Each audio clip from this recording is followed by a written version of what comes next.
Welcome everyone to our webinar, Advancing the Concept of Universal Design, presented by the Fall Prevention Community of Practice.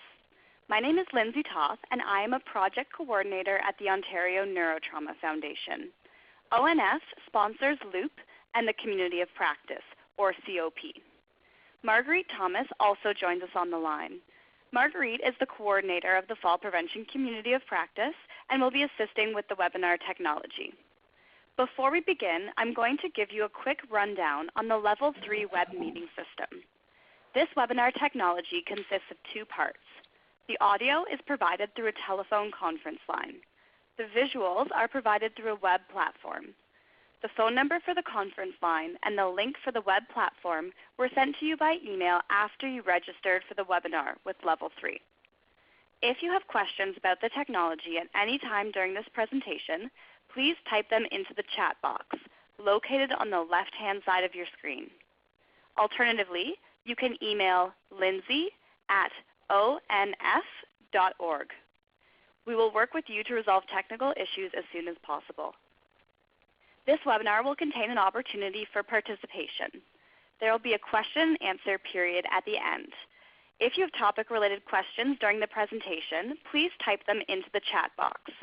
During the Q&A, I will read those questions aloud to the group. If you would prefer to ask your question over the phone, we will provide the instructions to unmute during the Q&A. I would now like to introduce our presenter for today, Jordana Maisel. Dr. Maisel is the Director of Research Activities at the Center for Inclusive Design and Environmental Access, located within the School of Architecture and Urban and Regional Planning at the University of Buffalo. Dr. Maisel, you may unmute your line now and take it away. Thank you. Can everyone hear me? Yes, we can. Great. Well, good afternoon, everyone. And first, I would like to thank Lindsay and the Fall Prevention Community of Practice for inviting me to speak this afternoon. And so, because I have a lot to go over, I'm going to jump right into it, and I look forward to your questions at the end.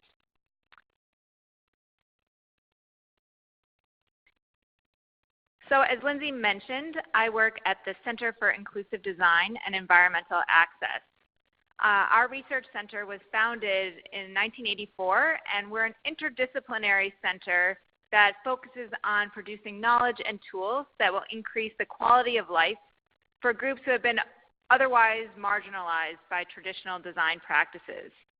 So yes, we're housed in the School of Architecture and Urban Planning at UB, but we have diverse individuals working at our center, from occupational therapists to environmental psychologists, architects, of course, and engineers.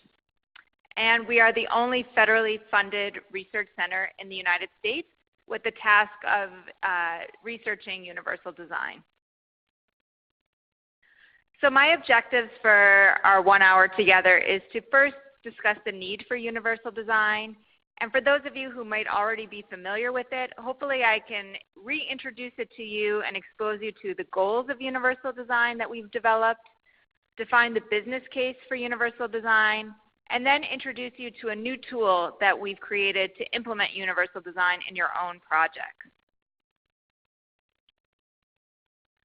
So before we can talk about the solution, we need to talk about the problems that exist in our environment. And we all encounter barriers, whether we have disabilities or not. These are physical barriers, barriers to communication. We all come across barriers if we've been temporarily impaired by an accident. You know how challenging a barrier can be.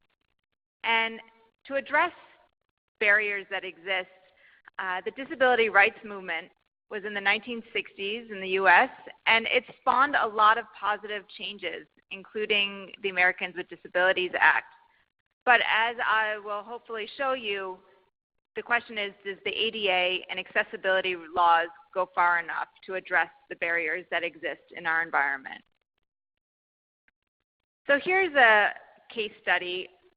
For those of you who may not be familiar, this is the Holocaust Memorial Museum in Washington, D.C. It was designed by I.M. Pei's firm, a famous architect.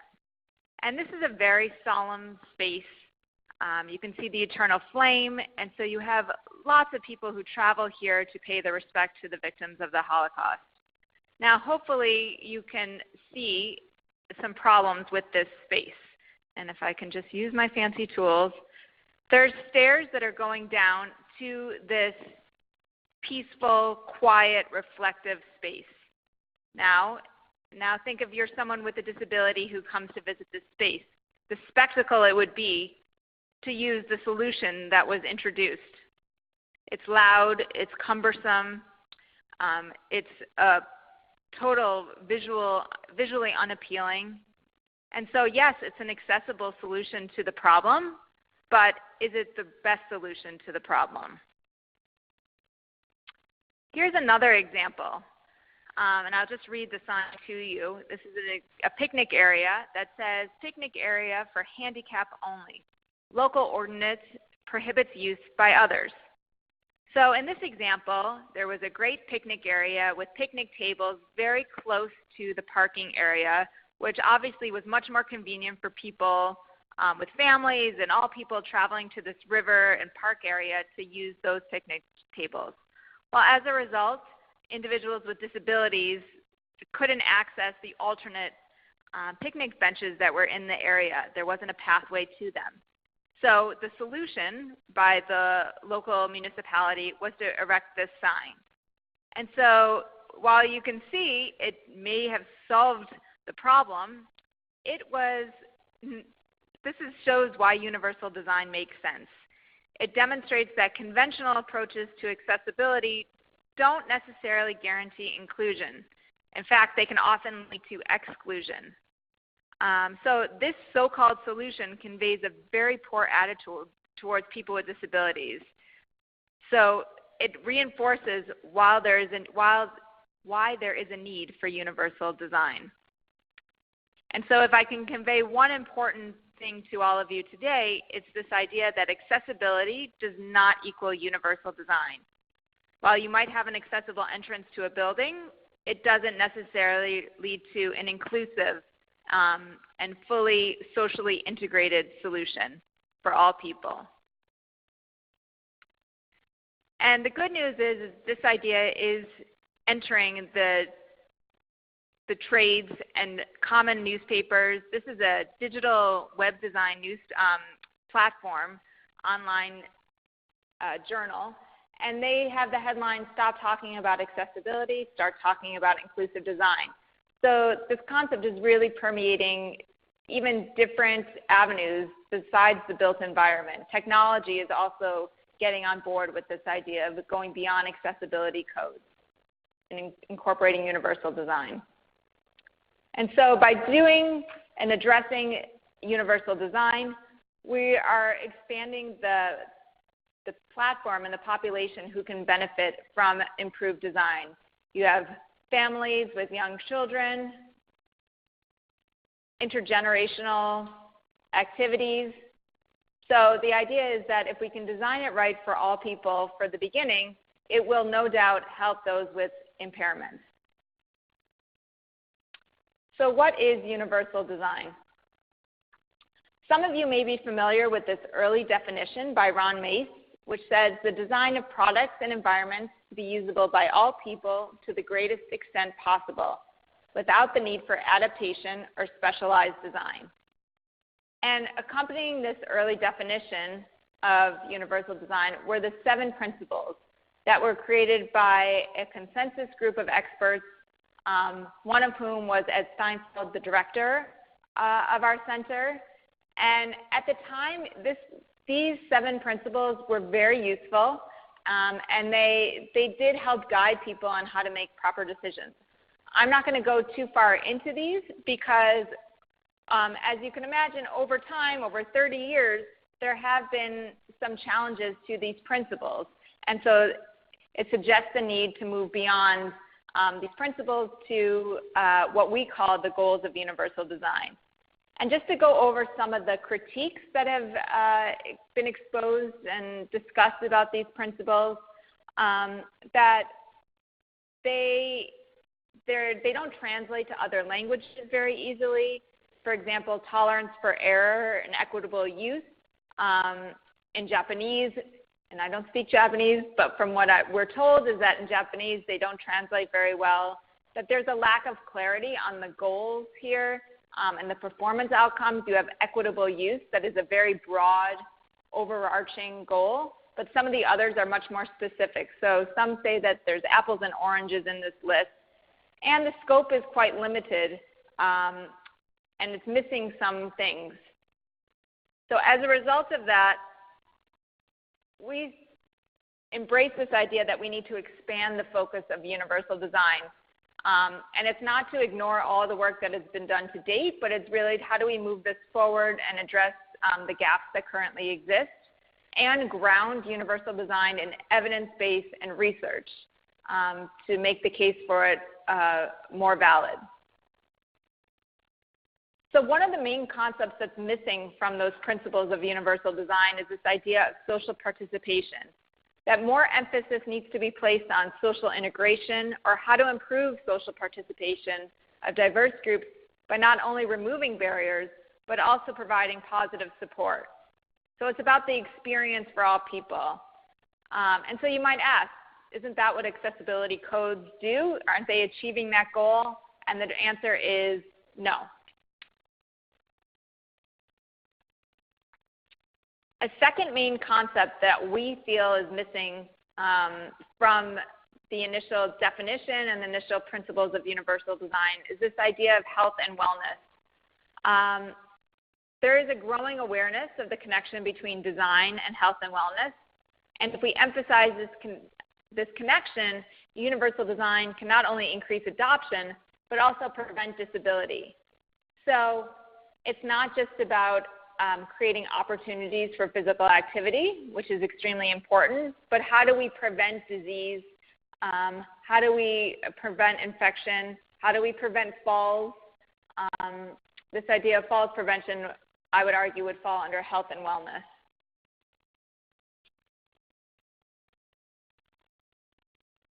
And the principles of universal design and the definition are really silent about contextual differences. So respecting the historic fabric of old buildings and cities preserves access to important knowledge about the past. But accessibility is often in conflict with that goal. There is no shortage of ugly utilitarian ramps constructed in front of beautiful historic buildings. And this doesn't really have to be the case at all. So this is the entry approach of the Centraal Museum in Utrecht in the Netherlands. And so you can see the museum was housed in an old convent, which was over 1,000 years old. And accessibility improvements were accomplished by sensitively inserting circulation elements like stairways, elevators, and an entry lobby, and improving the circulation by adding underground connections that house exhibits as well. And this is an example of how do you treat cultural resources with respect while fulfilling the mission of universal design by improving access to the historic site and the museum's collection. And so universal design can also be used to protect and preserve access to natural landscape features, respect the differences between urban, rural, and suburban communities, and provide protection from extremes of climate, all of which are usually neglected in conventional accessible design. But it's not just about the physical characteristics of a place. Context also includes culturally based customs, norms, and meanings. Some examples are gender roles, color associations, and social gathering practices. For example, red, where we use red in the Western cultures, typically means danger or stop. And in Eastern cultures and Asian cultures, it means something totally different. So you need to be mindful of where you're designing and respectful of the cultural norms that exist. And the final area that we thought was missing from the initial definition and principles of universal design is this concept of service design. So this photograph shows a bus rapid transit station in Los Angeles that provides affordable and convenient transportation for people, whether they maybe can't afford a car or just choose to combat traffic by using public transit. So the idea with service design is that you have to think about the entire process from beginning to end, or a person's experience. So in this case, the process starts from when someone perhaps goes online or uses the smartphone app to see the schedule for the train. Okay, so that needs to be inclusive, accessible, and address questions people might have.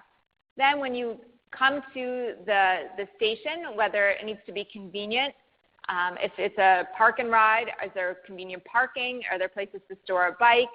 Then in terms of purchasing your fare, is the system, is the kiosk usable, easily manipulated to get the fare payment, all the ways to boarding the actual bus. Is the vehicle itself accessible to different riders with different abilities? So you can see it's the whole process from beginning to end, that you can't think of anything really in isolation. And so service design really demands this continuous quality improvement. It's another aspect of universal design that we've typically has been neglected. So we like to say that universal design is more appropriate when we state it as a verb, that we're universally designing. Thinking this way accommodates resource limitations, the time needed to change long-held cultural attitudes, and changes in priorities due to socioeconomic trends. So you do the best you can at the time, with the idea in the back of your mind that when possible, you'll constantly try to create this iterative and continual improvement process. So all of that really builds up to our, what we like to say, new and improved definition of universal design, that it's a process, getting at that service design concept, that enables and empowers a diverse population by improving human performance, health and wellness, and social participation. So you can see the human performance part was really the only thing the earlier definition and the earlier principles really addressed, but we're building on that to include health and wellness and social participation. So we like to say that the quick elevator message is making things easier to use, healthier, and friendlier. So I've alluded to the goals of universal design. So to ground universal design in evidence-based and knowledge, we have 8 goals of universal design. And they're linked directly with those phrases in the definition I just mentioned. 4 goals are oriented towards human performance. 1 is health and wellness, which bridges the human performance to the last goal of social participation, which has 3 goals attached to it: social integration, personalization, and cultural appropriateness. And hopefully you can see how these goals now address some of those things that were lacking. And we'll go through these somewhat briefly, but there is a whole science behind each of these goals.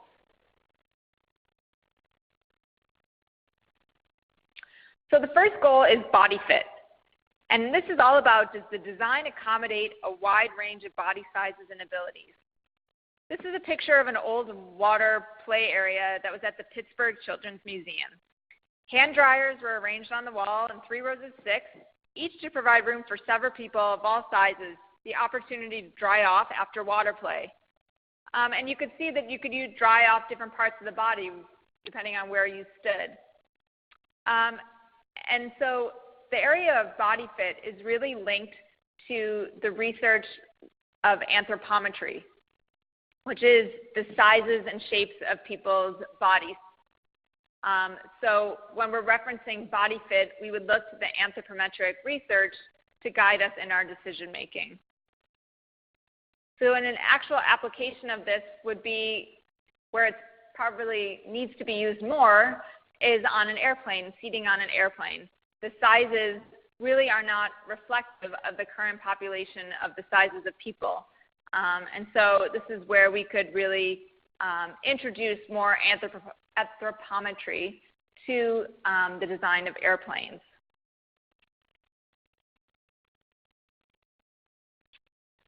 The second goal of universal design is comfort.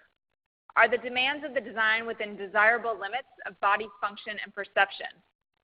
This design, the picture on your screen, is an Aeron Chair, which provides a supportive and comfortable chair that helps to reduce back injuries caused by the stress on the back of prolonged periods of seated work. The Aeron Chair includes an innovative mesh seat and back to keep the body cool, which reduces the risk of muscle injury.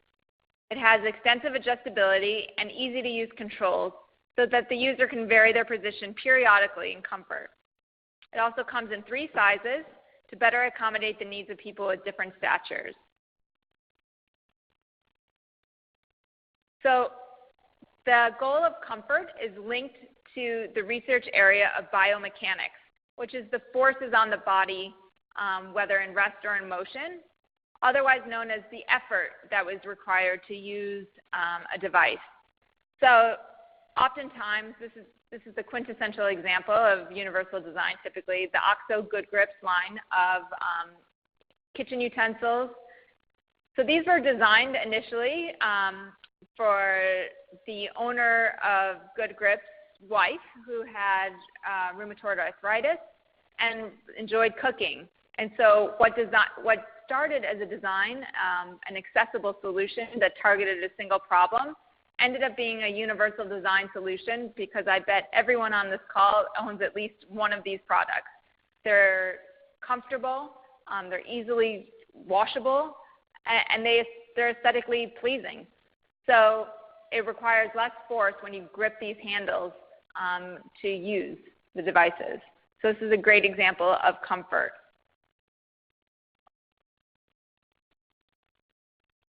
The third goal of universal design is awareness. Does the design ensure that critical information for use is perceived easily? This is all about how do we get sensory information from the environment. So these tactile guide tiles on the floor of this Tokyo hotel guide people from the entry to the reception area and from there to other key destinations. A different type of tile is used to mark the location of the pathways and waiting areas. These tiles help people with visual impairments find their way in the lobby and avoid getting too close to the reception area. They also assist the sighted traveler and serve as an affordance to help everyone remember to stay back and wait their turn. So it's important to remember that all people perceive the world differently and perceive different information from different environmental cues. And because of that, that's why we often have repetitive information and different modes of information to convey the same meaning and to the same message. And an airport is a perfect example to exhibit this. So oftentimes in an airport, we will see directional signage, we will see graphics, we will see different multiple languages, color coding, all of it conveying information, and whether we're perhaps traveling in a foreign country, we can still clearly understand that this is where we're going to get different transportation modes. This is where passport control would be. So it's about providing multiple cues and multiple ways to share information.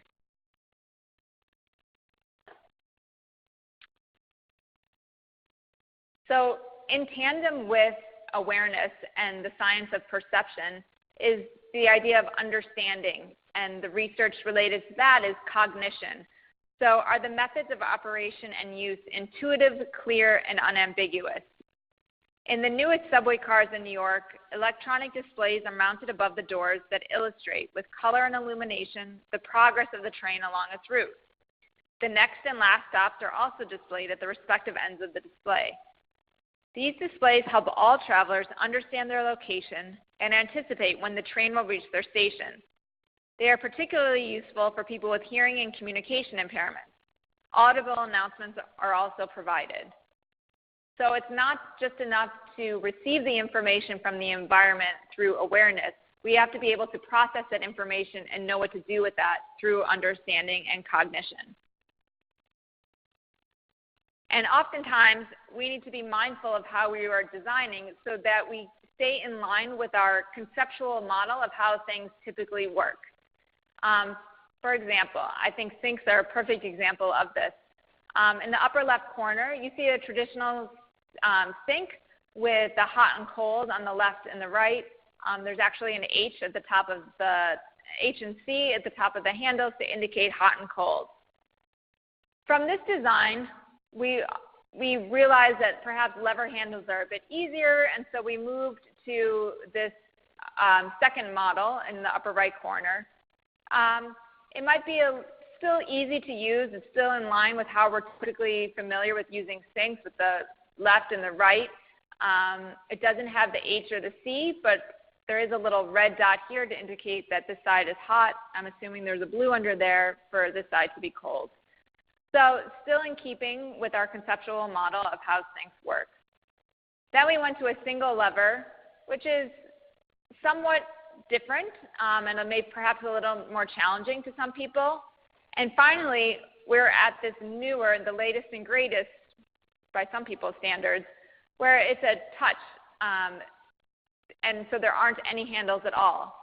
Now, imagine if you're an older person, if you're someone with cognition issues, to stand there and to figure out how to turn this on and off. While yes, it has some improvements in terms of hygiene and cleanliness in the kitchen, you can see the challenges it may pose. So it really is important to be mindful of who you're designing for and whether changing and introducing a product that differs from someone's conceptual model of how something typically works is the right decision. So the fifth goal is wellness. Does the design contribute to health promotion, avoidance of disease, and protection from hazards? So the City of New York has an extensive initiative focused on improving pedestrian and bicycle travel. Using simple and inexpensive strategies like painting and planters, hundreds of streets are being transformed to provide safer bicycling opportunities and passive recreation sites. So the photograph shows an improvement in Times Square in Manhattan with bike lanes and large sidewalks and planters. The initiative is designed to encourage walking and biking and outdoor recreation by improving both safety of the environment and streetscape amenities.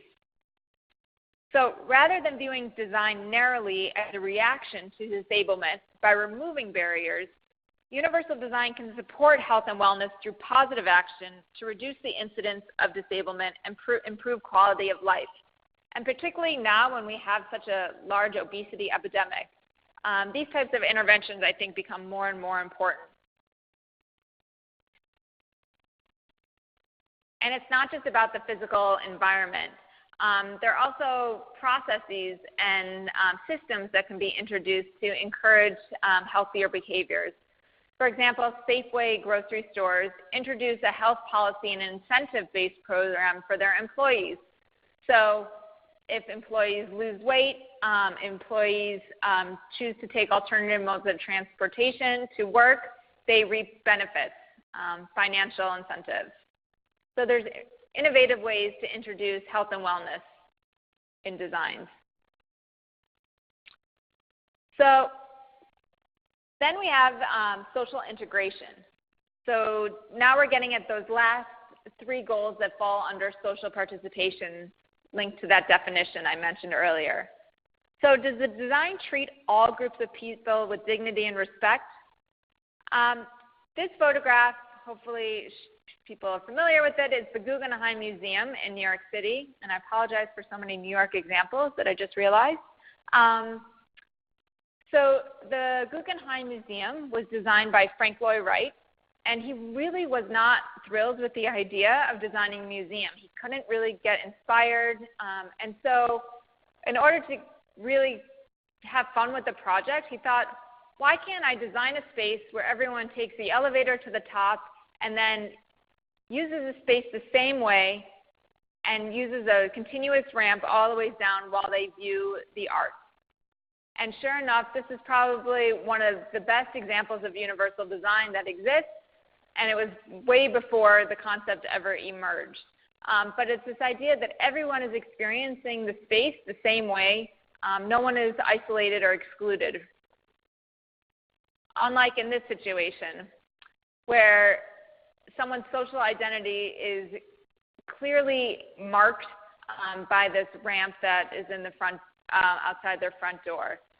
So anyone passing by could easily say, oh, someone with a disability lives there. It's definitely the opposite of social integration.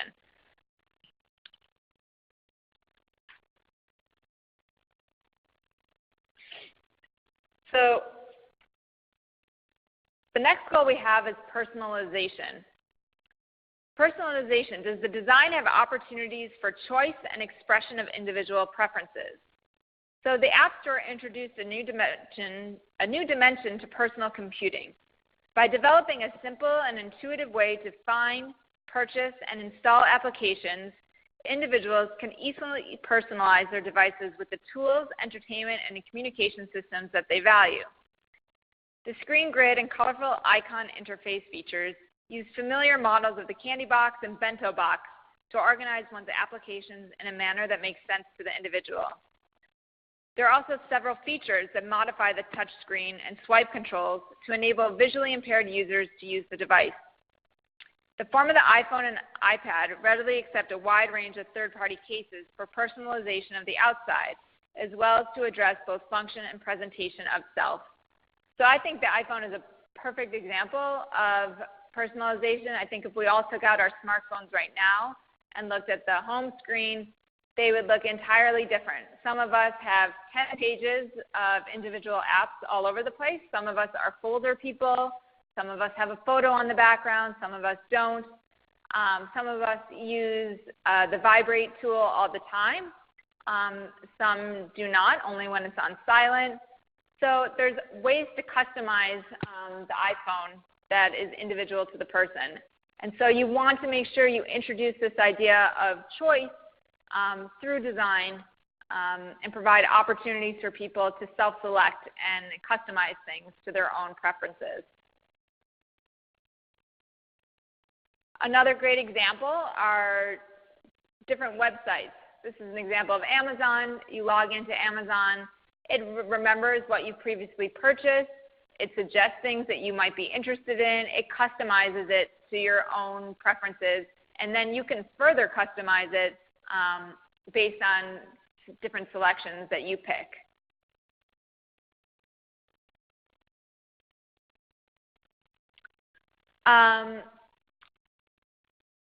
The last goal is cultural appropriateness. So does the design respect and reinforce cultural values and the social and environmental context in which it exists? So again, this goes to that context item that I mentioned earlier with the museum in Utrecht in the Netherlands. We're trying to get at that through this goal that was missing from the earlier principles of universal design. So does the design respect and reinforce cultural values and the social and environmental context? This photo is of the Hippo water carrier that was designed to address the needs of low-income people in developing regions and displaced persons in temporary camps. It allows people, including children and elders, to more easily carry a full day supply of water at once, reducing the effort and time needed to obtain this essential resource. So you can see the two different models. This is how the 5-gallon jug was typically carried on a woman's head, and this is the redesign. And so why this is a great example of cultural appropriateness is because designers and engineers didn't go in, just put in water lines and change how traditions and the traditional way of gathering water in this culture.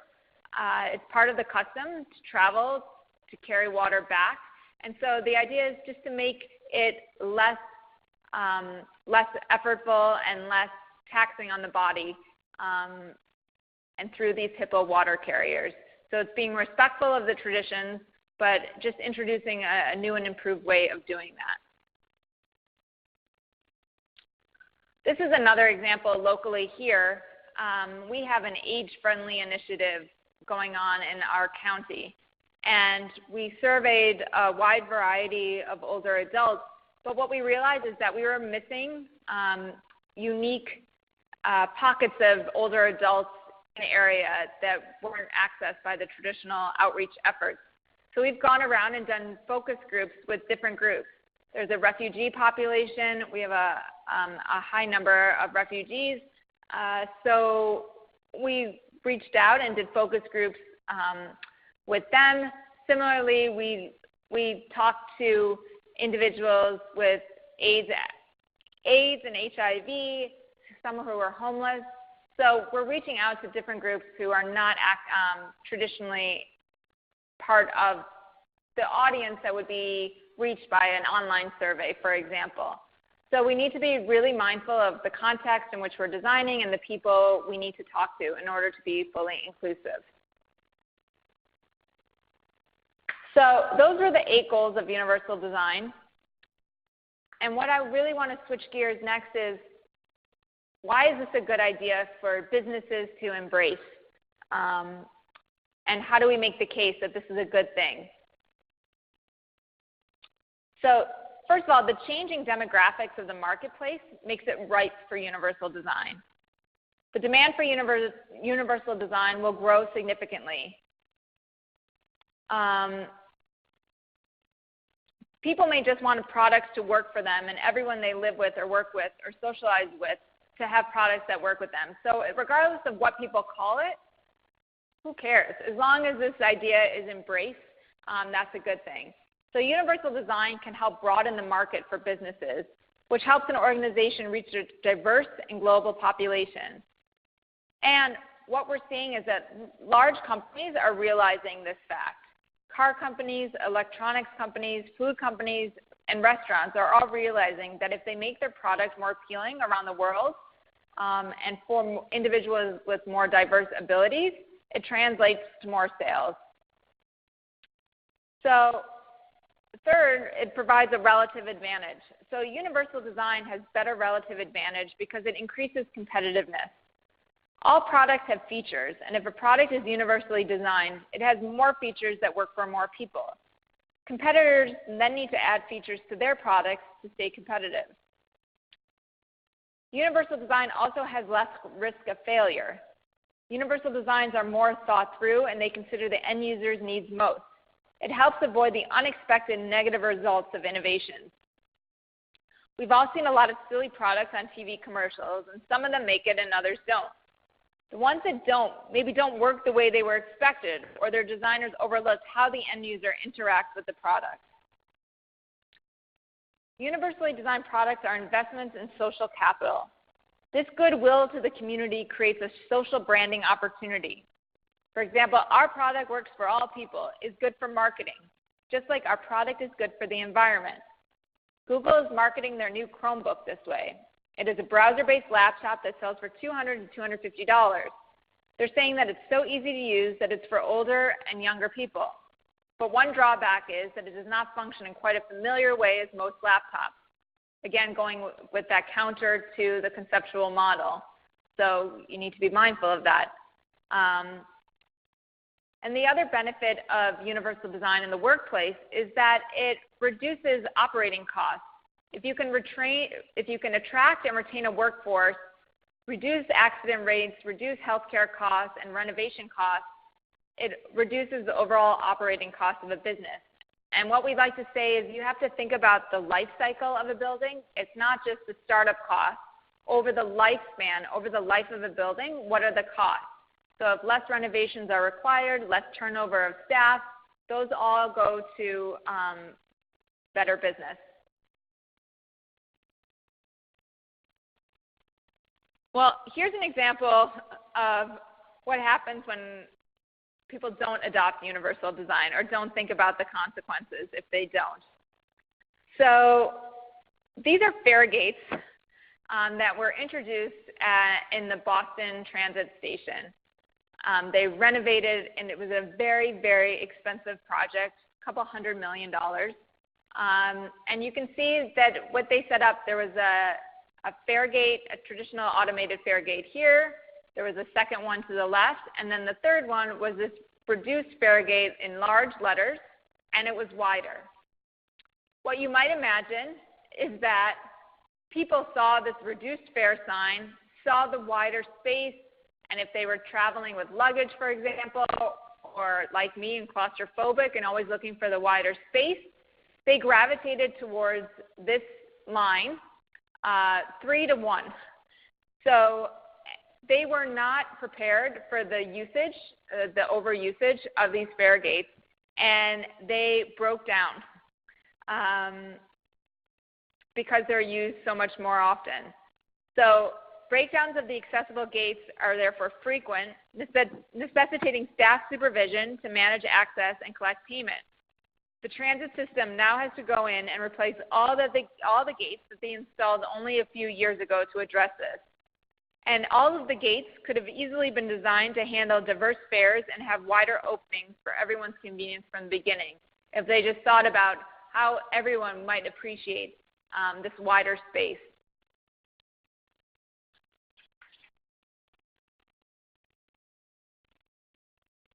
And the final thing I want to talk to you today is about a really exciting tool that we've developed at our center.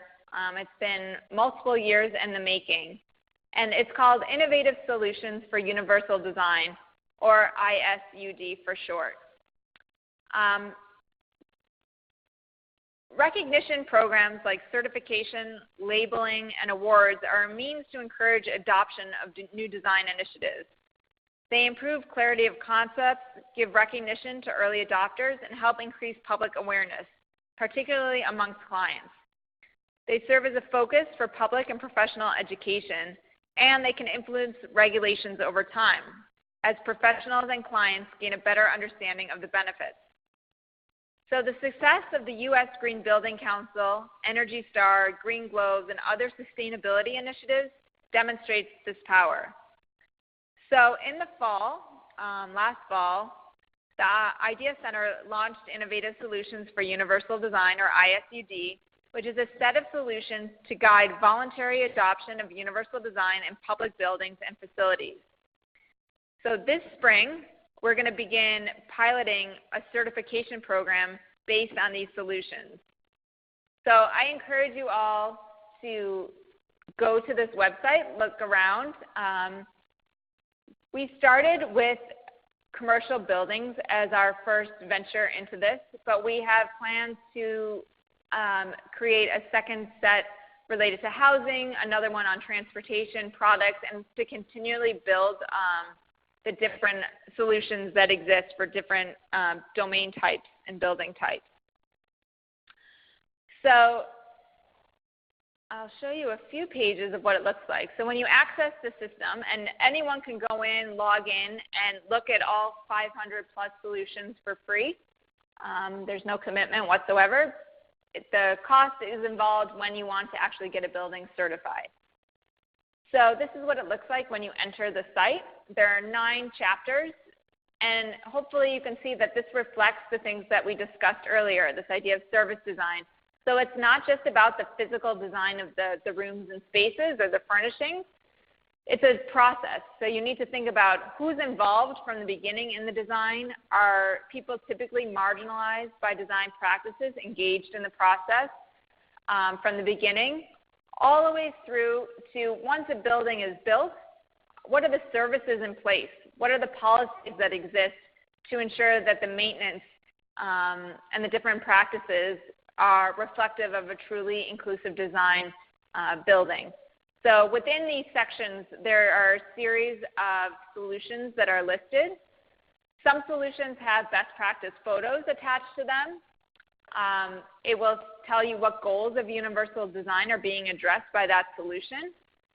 So there's a lot of information that's here, and we aim to have every solution linked to some evidence base so that it's grounded in actual knowledge and science. So once you go through a building, you design it, you incorporate as many solutions as possible. There will be a tracking system. This is a snapshot of what the certification component will like. You'll be able to put in multiple buildings, see how you're doing compared to how many available credits you have.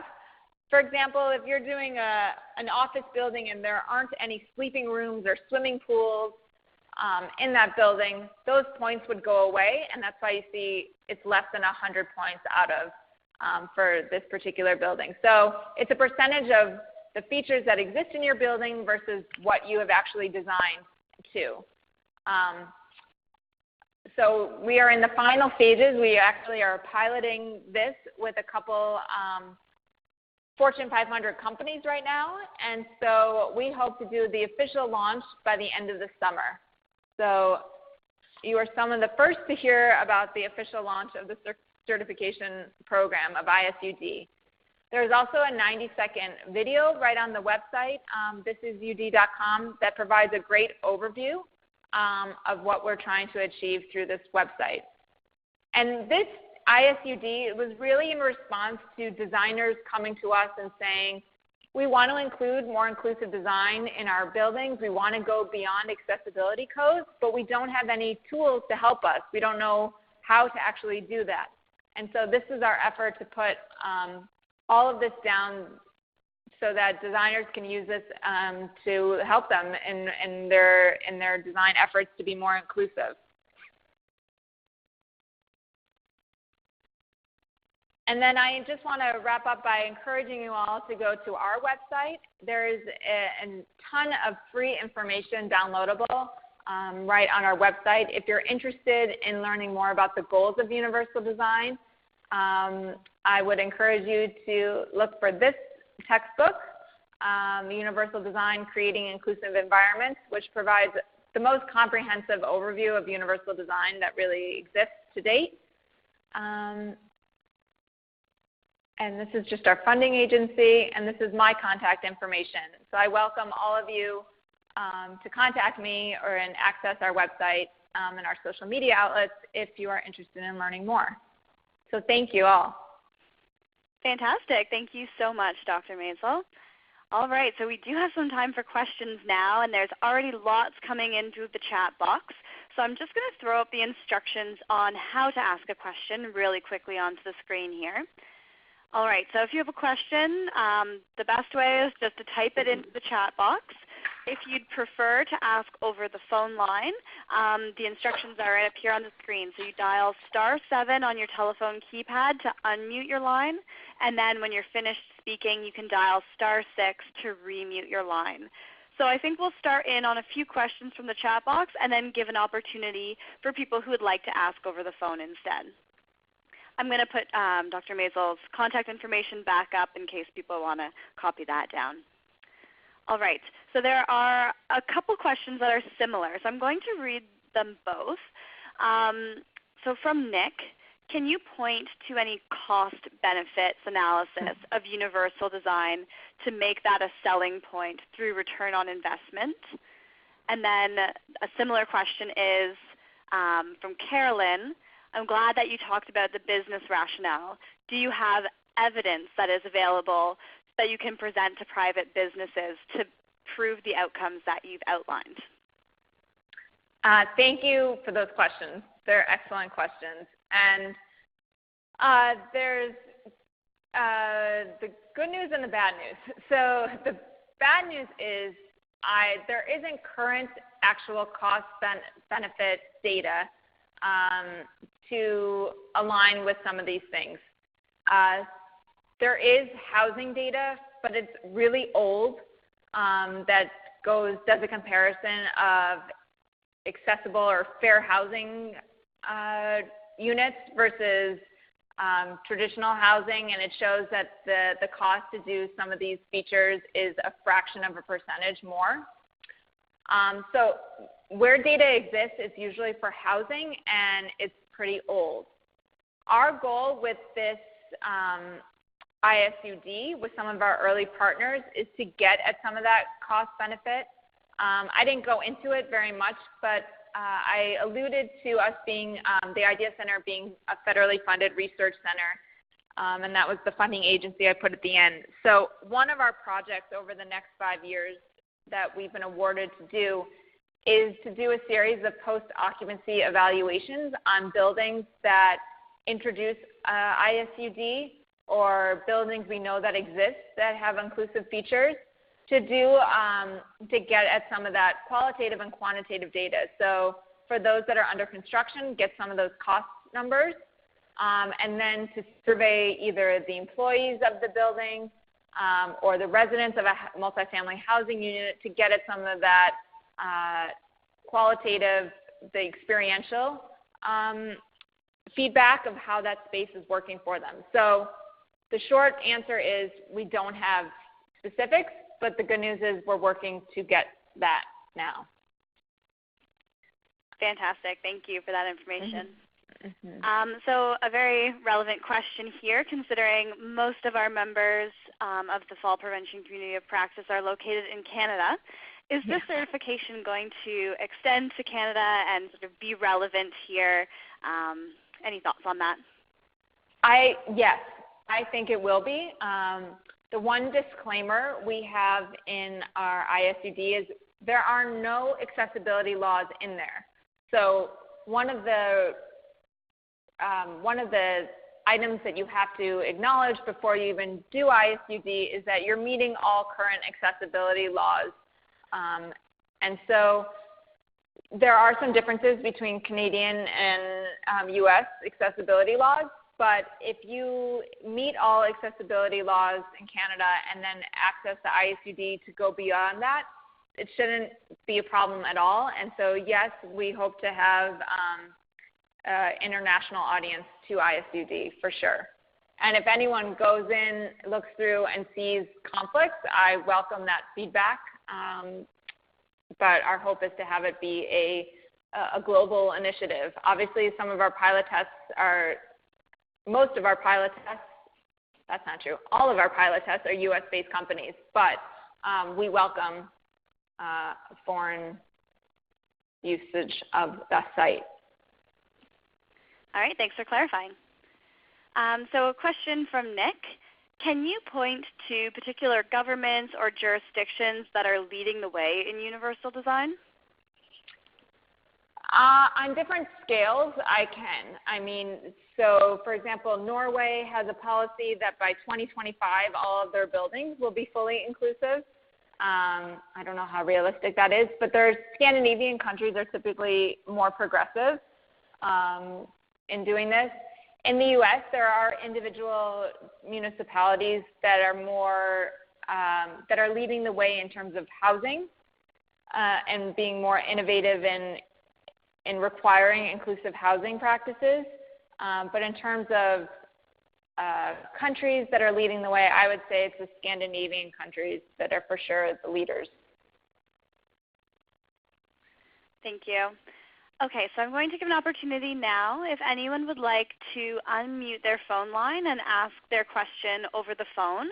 You can dial *7 now and just go ahead. I see other questions in the queue that I might just quickly answer, if that's okay. Yeah, I think maybe can we just give one moment just in case anyone does want to ask a question over the phone, just to be inclusive in our webinar here. And then we'll come back and get to those remaining questions. So sorry, if anyone, just an opportunity now, jump right in if you do want to ask your question over the phone.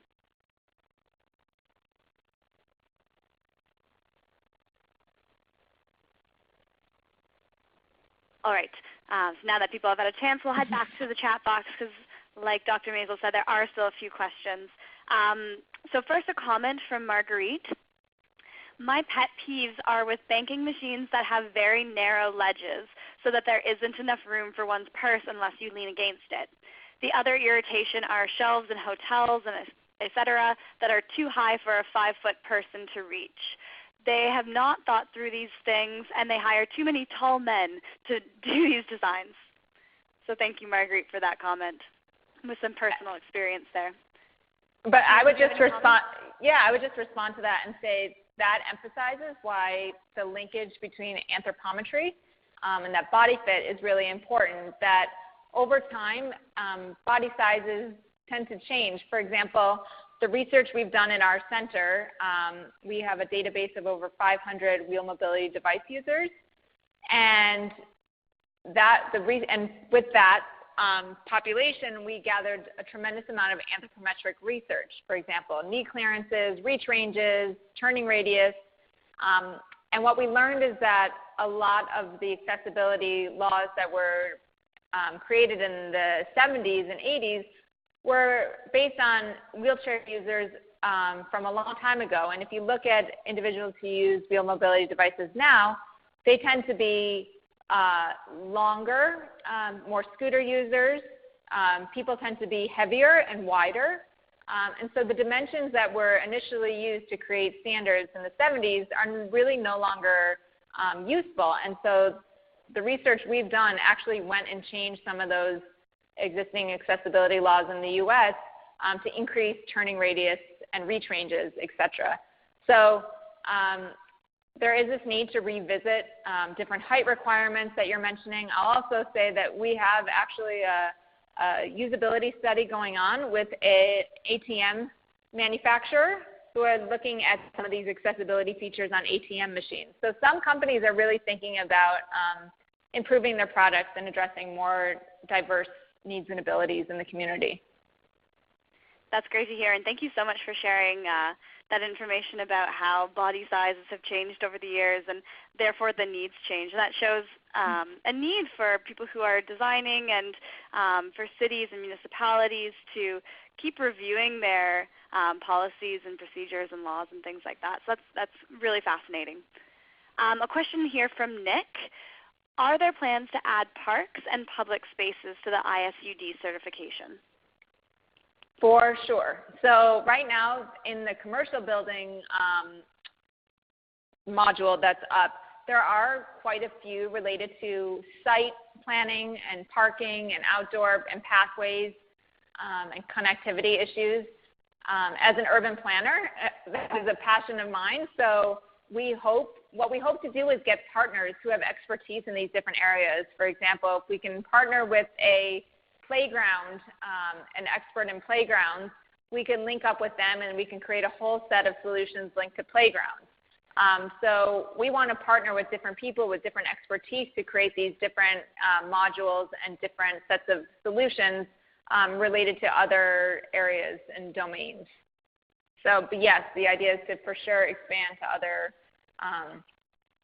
other domains and other environments.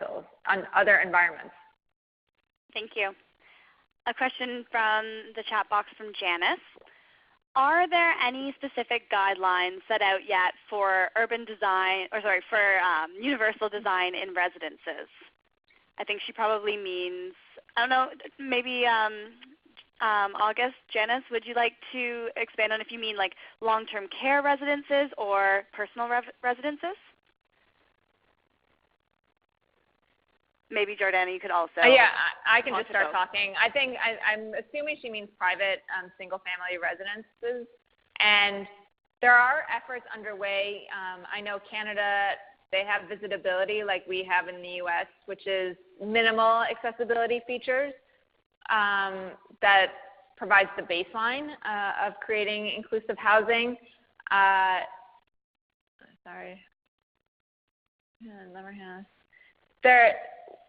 And if you wanted specifics on visitability, it would be the Type C unit in the U.S.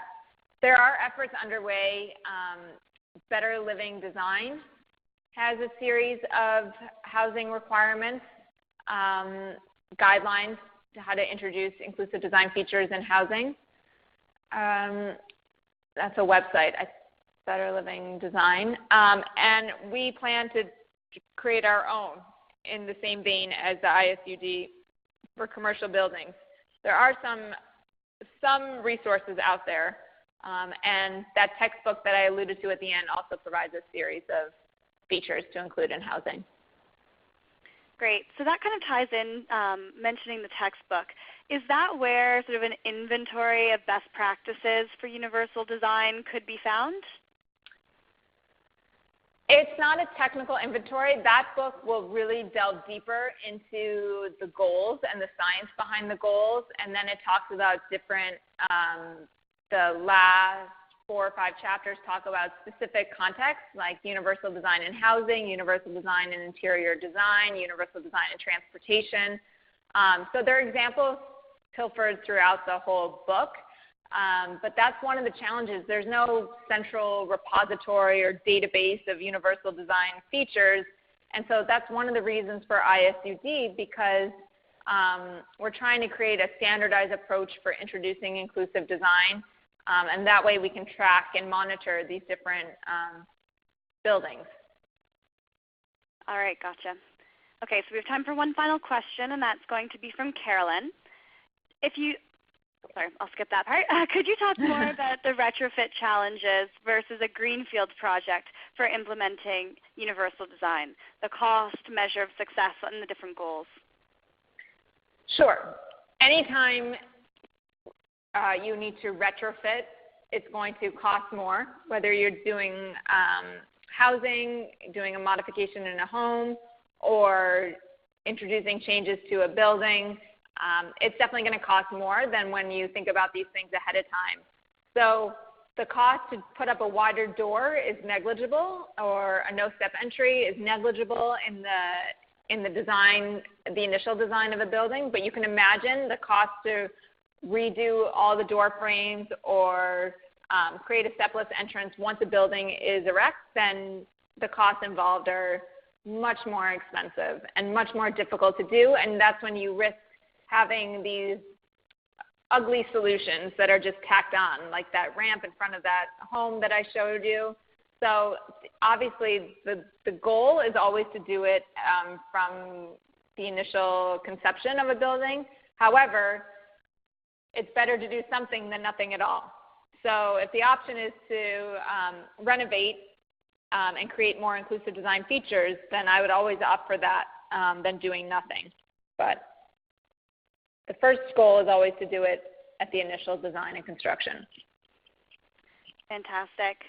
All right, I'd like to thank Dr. Maisel for that fabulous presentation, and thank you to all of our participants for joining us today and having a great discussion at the end. I really appreciated all of your questions, and I think this was sort of a new area that our community of practice is beginning to look into in terms of design and how design can influence falls risk for older adults. So I think this is a great place for many future discussions to begin. So thank you, Dr. Maisel. Thank you all for your time. All right, so I now ask that our participants please do not close the window just yet. If you could wait until you've been redirected to the Level 3 lobby screen. Once you see that screen, it's safe to close the window, and a brief evaluation survey will launch in your web browser. We'd appreciate if you could just take a few minutes to provide some feedback so we can continue to offer high-quality webinars. For more information about the Fall Prevention Community of Practice, please visit Loop at fallsloop.com. Loop is a free online communication platform for fall prevention practitioners. Again, it's fallsloop.com or shootloop.com en français. Thank you all and have a wonderful day. We'll see you next time.